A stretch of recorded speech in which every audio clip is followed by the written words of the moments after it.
செய்து மிரளவிட்ட police officer, பறந்தடித்து ஓடிய சந்துக்கடை ஓனர்கள்.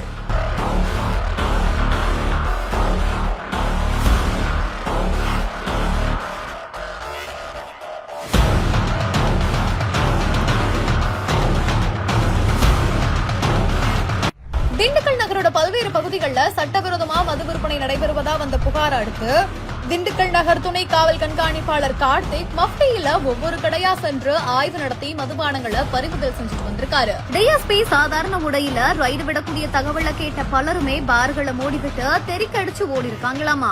ஆனாலுமே திண்டுக்கல் நகர் டிஎஸ்பி கார்த்திக் சாதாரண உடையில திண்டுக்கல் நகரோட பல்வேறு பகுதிகளில் இயங்கிட்டு வரக்கூடிய பார்கள், சந்துக்கடைகள் உள்ளிட்டவற்றில் திடீர் ஆய்வு மேற்கொண்டு அதிரடி காட்டின காட்சிகள் இப்ப வெளியாகி இருக்குது.